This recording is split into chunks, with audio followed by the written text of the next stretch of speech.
We'll just start up here in the front. It does have a hookup light for hooking up at nighttime on the jack. It has your up and down stroke. It also has two 20-pound propane cylinders that are full, except for what we use to service the unit. The arrow on the auto regulators pointed towards this one over here. It's going to turn green inside the eye. Anytime this bottle would happen to come up empty, it's going to turn red inside the eye, indicating that the bottle is empty. If both cylinders are open, it'll automatically pick up from that one over there. Inside the eye, it's still going to show you red, indicating that the bottle it's pointed to is empty, but it'll keep you from losing your gas service in the middle of the night. It does have one 12-volt battery on the front of the unit. Straps around there. For any reason this jack won't work off the switch, I would check the fusible link, 30-amp fusible link first. If the fuse is good, there is a manual crank handle in the front compartment that comes through the front of the jack and will manually crank that jack up or down. Either way you need to take it. We also got the bungee cord underneath the bottle rack that goes underneath the metal rack for the propane cylinders to hold it in place. And we also got the quick disconnect up at the top so that you don't have to take the bottle cover off every time you want to get into the cylinder to turn the propane on or off. We got our two little LED strips on here. I'll show you more about that on the monitor panel on the inside. There is two wires here that's not hooked up. It is for an inverter if you decide to put an inverter in the unit. Got the ends of them taped off. We're going to come around to this side here. It does have a magnet for holding up the compartment door. We have a two-way light on either side. It is motion censored or on 24/7. Right down below that is a tire monitoring system. If you wanted to buy the tire monitoring system to monitor your tires while you're going down the road, it is prepped for that. We're going to slide right past that. It does have a satellite hookup and a cable hookup. So that if you buy the satellite dish that sits out beside the unit, you can hook to the satellite cable section on it. Or if the park that you're at has cable, you can hook to the cable section there and you'll have the same cable the park has where you're staying at. The jacks on the off-door side have a manual crank place. For any reason they won't work on the switch on the front, there is a manual way to crank those jacks up or down. As we go back through here, the lug nuts on the trailer has been torqued at 100 foot-pounds. The tires are air ducted pressure, which is 50 pounds on the side of the tire cold. Cold means not being spinning. We're going to come back to the dump station. The 3-inch valve in the front is the toilet water. The 2-inch gray valve in the back will be your kitchen sink, bathroom sink, and your shower water.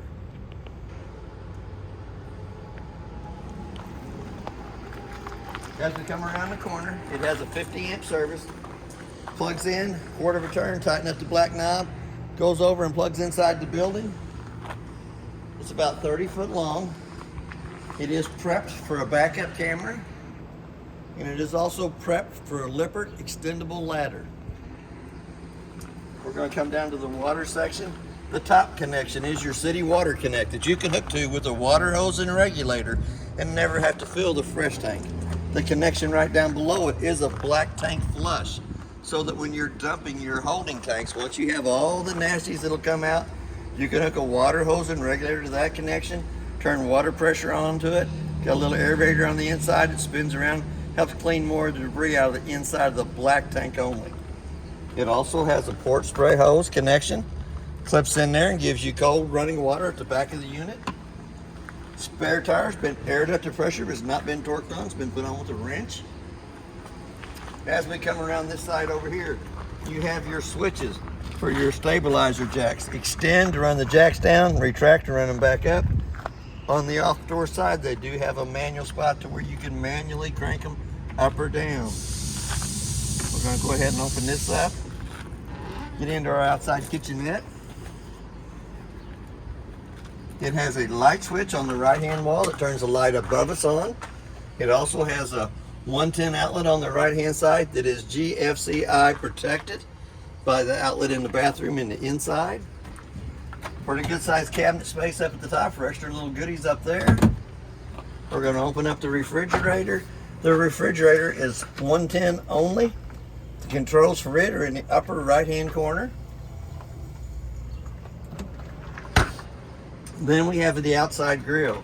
It does have a locking mechanism here on the front. You unlock it, slide it out.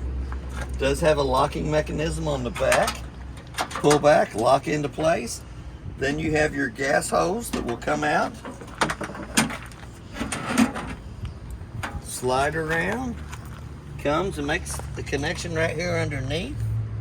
When it makes the connection there, you have a little T-handle on it that has to be in line with the gas line for it having gas coming from your propane cylinders at the front. So we're going to slide it right back up in there. Before you slide the griddle back in, you want to make sure that it's cold to the touch. Before you unlock it, slide it back into place. The lighting sequence is pretty easy. You turn to where it says light position, let it sit for just a minute to pull the gas from the quick disconnect up to the top, turn it back off, kick it the second time, and it should light. Here is your port spray hose that hooks in your back connection that gives you cold water in the back only. And then you have an outside sink up here that gives you hot and cold running water so you can wash your dishes and wash your hands on the outside of the unit. That does have to be winterized when you winterize your unit too. We're going to come up to the hot water heater connection. Little cap right here goes on, tightens it up. That is where you'll drain your hot water heater in between trips and for winterizing and dewinterizing purposes. It is gas and electric. Has the 2 switches on the monitor panel. I'll have to show you more about that when we get to the inside. It has 2 low water drain points here in the back, right behind the back axle. The red side is the hot side of the water system. The blue side is the cold side of the water system. There is a place for a TV out here. Coax cable hooks up to your TV, works off the antenna on top and the booster. We have a 110 plug-in to plug it into.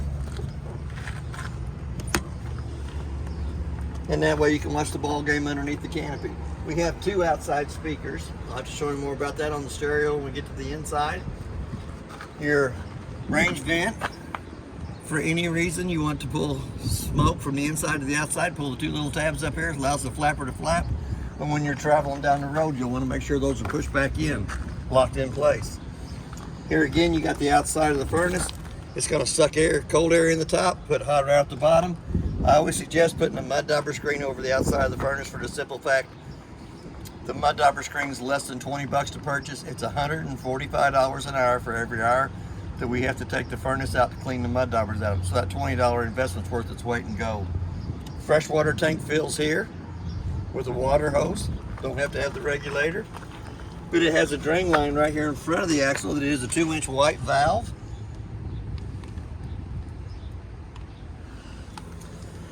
We have a hole in the radius metal underneath the door to manually crank the slide room on the opposite side in or out. For any reason it won't work off the switch, there is a manual way to run that slide room in and out. 3/4 inch handle goes in through the hole here and we'll manually crank that room in or out.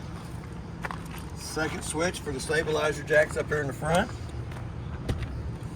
Off door side manual crank. It also has a set of solar panels on the top of the roof. Shows you what the solar panels are putting out to it.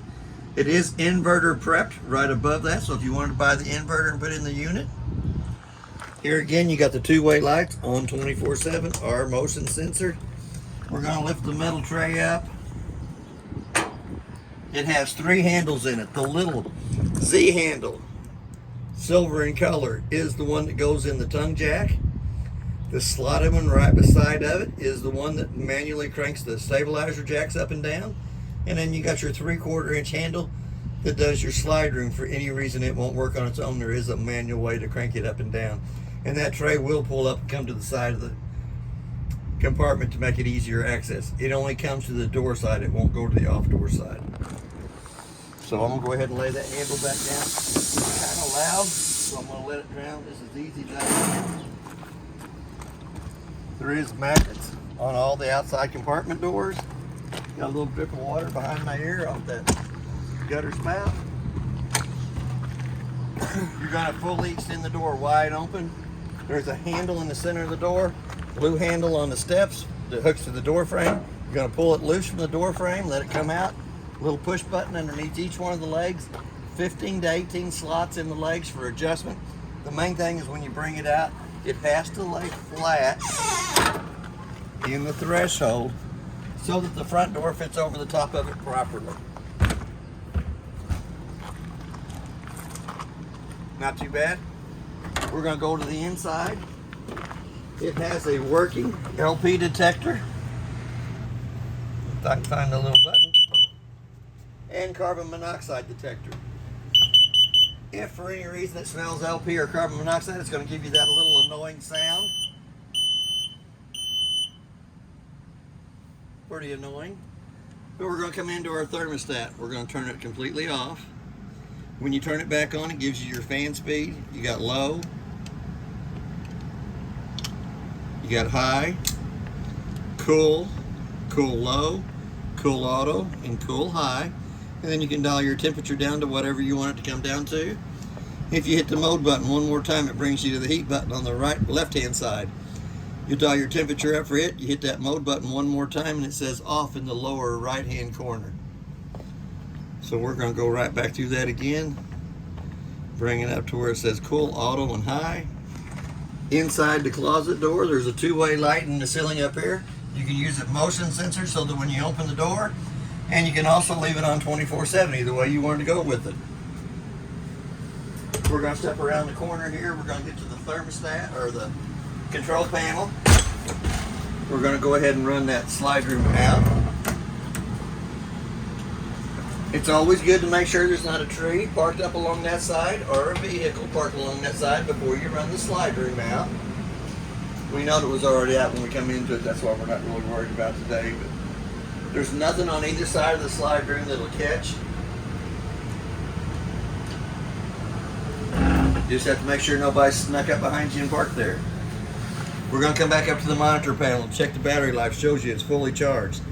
To get an accurate reading of the battery, you need to have the 110 line unplugged and then push your battery button. Black tank shows you that it's empty. As it fills up, it'll show 1/3, 2/3 full. Fresh tank's the same way. As it fills up, it'll show 1/3, 2/3 full. Once it hits full, I usually shut the water pressure off going to the freshwater tank. Gray tank 1, which will be your kitchen sink, your bathroom sink, and your shower. Gray auxiliary tank is not used in this unit. The little blue buttons down here to the left, to the right. The first one turns your water pump on between the freshwater tank and the faucet. The second one is the gas side of your LP, the gas side of your hot water heater. When you turn it on, the little illumination light down here will come on, lights it up, light will go off in about a minute's time. Then the hot water heater will go through 3 lighting processes to light on gas. For any reason it doesn't light on gas, that little blue light will come back on. The next switch over is the electric side of the hot water heater. You may make sure that you have water in it before you turn it on electric. We don't have water in it right now.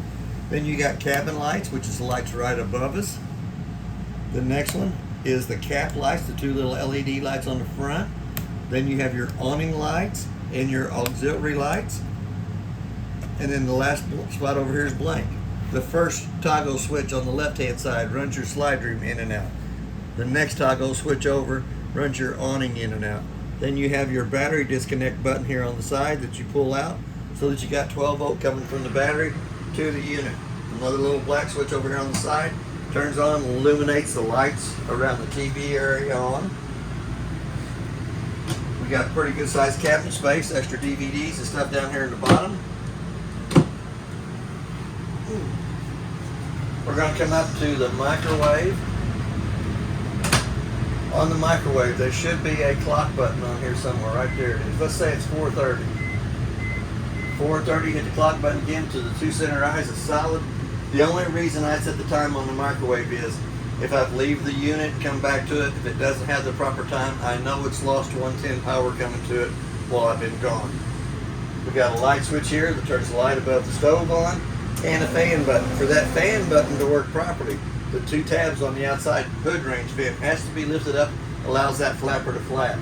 Then we're going to come down to the glass stove top. We're going to fold it up 2 times out of the way. We're going to turn the little button on the far right hand side on. We're going to turn them to where it says flame, and we're going to use the striker on the left hand side to light them. And I don't think the button has to be down to light. Then he's just going to take it a minute for it to get gas from the front to the back.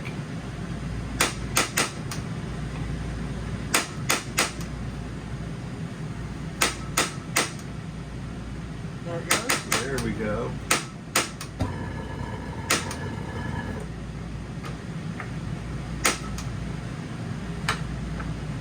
It's like me, it's a little slow, but it does light all 3 burners up on top of the stove. Anytime they have gas coming through it, it'll illuminate red, indicating that it has gas coming through the valve. We're going to go down in here to the bottom. We're going to turn the pilot on to where it says pilot on, push down on the button, using the same striker, the stove topped, to light the oven. Here again, we're going to have to hold it down for a minute to get it to pull gas down into the oven section.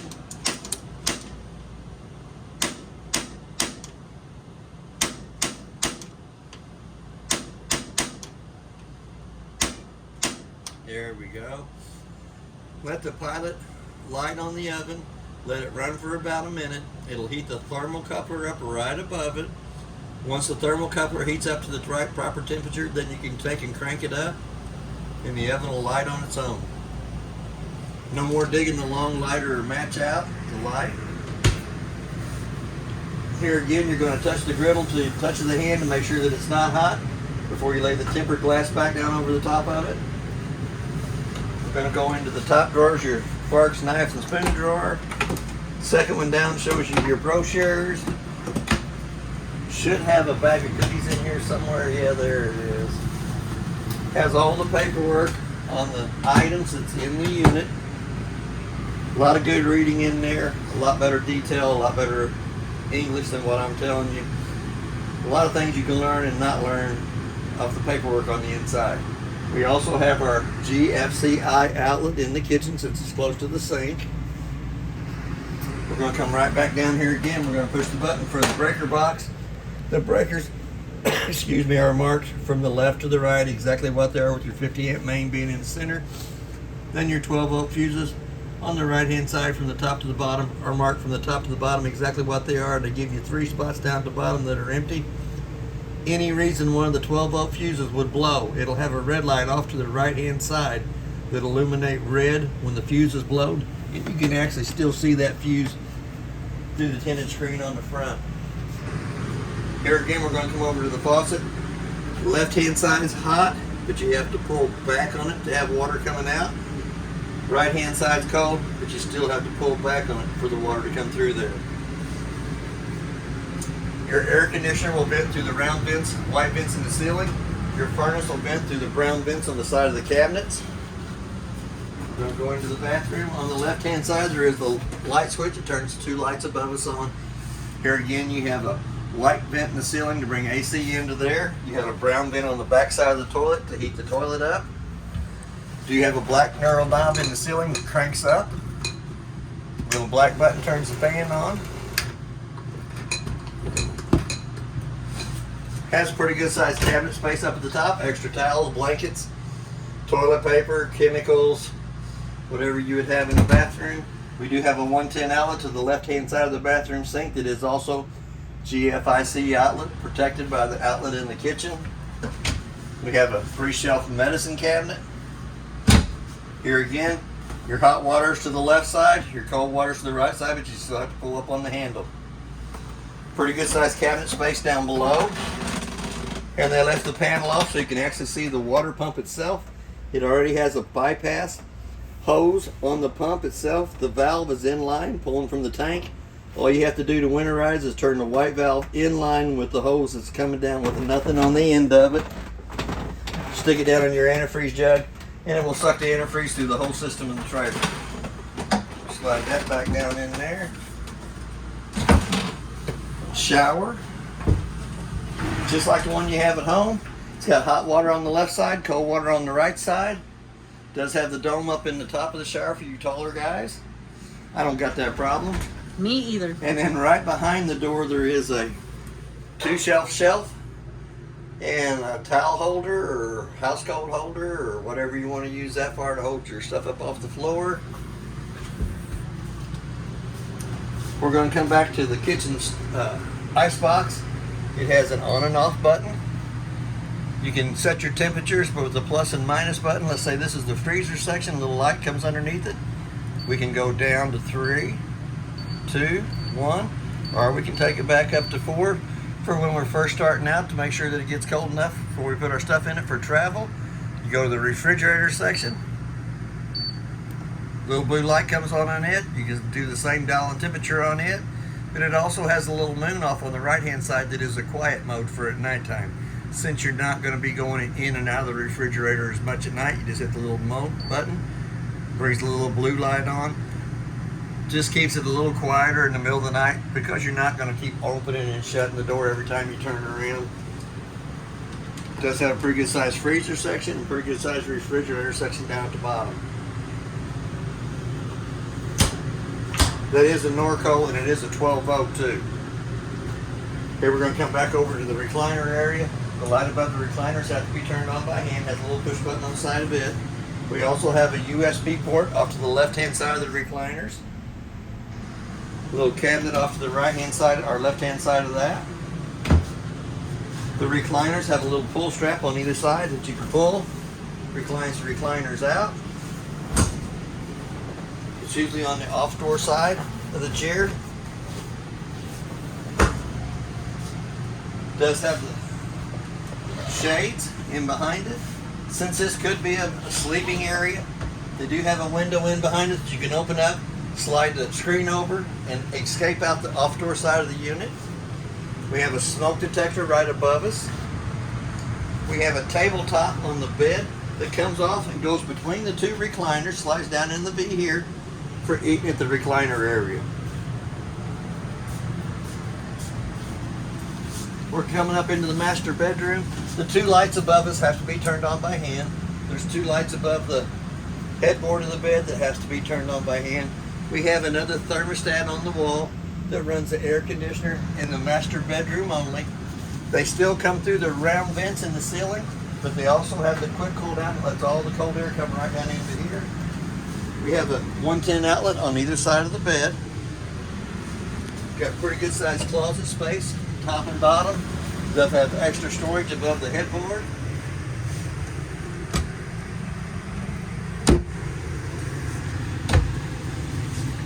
We do have the fire escape window on the off door side.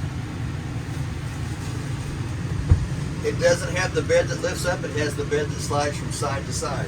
There is a locking mechanism over here on this side that you can lock the bed in place so that it doesn't slide back or forth, or you can slide it all the way over to one side or all the way over to the other side. It does have the sliding doors between the master bedroom and the living room area.